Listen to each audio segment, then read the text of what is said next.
That's what creates, you mentioned, the inequality and the divisiveness and stuff. Why do we allow this? We're not going to degenerate into conspiratorial thinking, and I'm always wary of any conversation that involves they, an external actor. Like we've allowed this as a global community.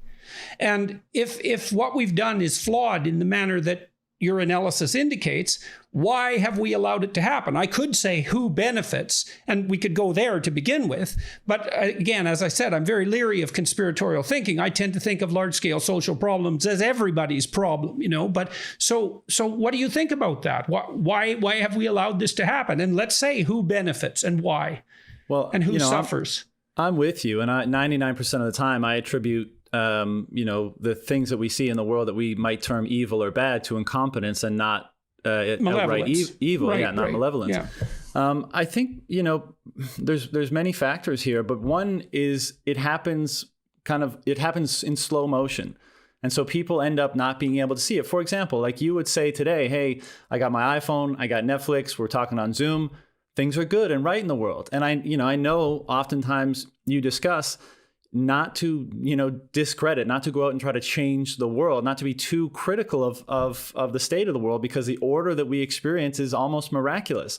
But I would say that there's an element of that may cause you not to see how things have become disordered. I mean, it's difficult to see that. And so when we talk about the disruptive effect of inflation that I just alluded to, a lot of people have a difficult time seeing that. We can objectively isolate problems that are going on in the world, inequality and social problems and, all the craziness that we see in the world, and we attribute that to fill in the blank cause. Whereas I think what we attribute most of that to is the disordering that results from this fractured congruence of value hierarchies that are being communicated in a market. That's where I think most of that comes from.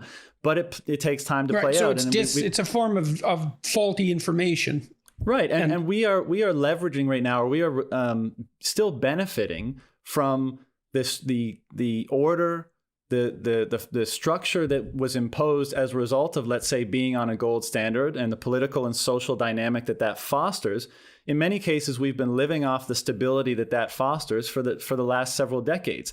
I think you could make a case that despite technological advancement that might cause us to think, hey, things, aren't so bad, or may cause to distract us. I think you can make the case that the equity that we've been living off of that stability is coming to an end. And I think we're seeing that in many different cases. But, I think that's why it happens in slow motion, and people are not educated enough or necessarily paying attention enough to notice the relationship between all the different things that are going on. Okay, so let me ask you guys a question about what happened in 2008. And I may be completely wrong about this, but my understanding was that the 2008 crisis was fundamentally produced by a technological revolution. And the technological revolution was something like the realization that you could take investments of a certain risk level, mortgages, let's say, substandard mortgages, and by bundling them together in huge tranches, in huge groups, you could quantify the risk. And as a consequence of quantifying the risk, you could discount, you could make the group of investments more valuable than they would be as the sum of the individual investments, which I thought was a brilliant innovation. And so now these companies, banks, traded these huge tranches of subprime mortgages because they could quantify the risk.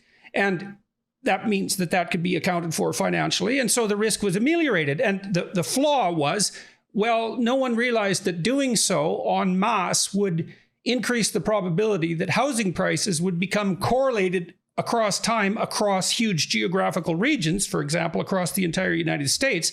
And so the housing market could collapse all at once.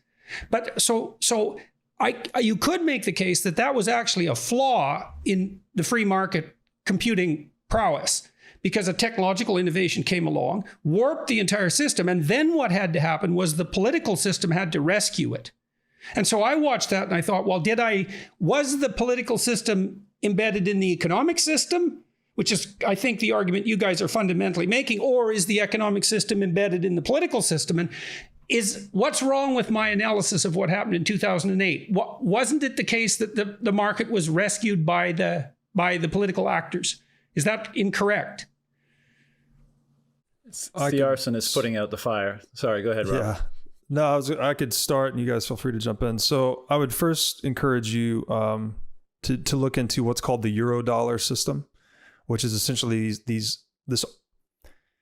We control the pyramid scheme in the U.S., the domestic dollar supply, but there's this offshore derivative system where everyone's trying to peg the dollars that the central bank doesn't control. That's actually been considered to be at the root of the 2008 crisis, and then this was kind of a cover story. But if we just get back to error, so we could say risk is error, right? So there was this embedded risk that we thought we had calculated and contained.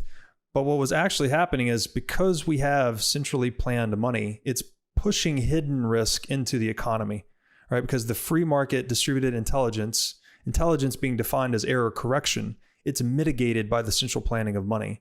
So these hidden risks accumulate, and that's why we've had increased volatility since 1971. We have these huge economic booms. We print a bunch of money. Inflation runs hot, but so do assets. Everyone thinks they're doing really well. And then we have these catastrophic retracements back to economic reality.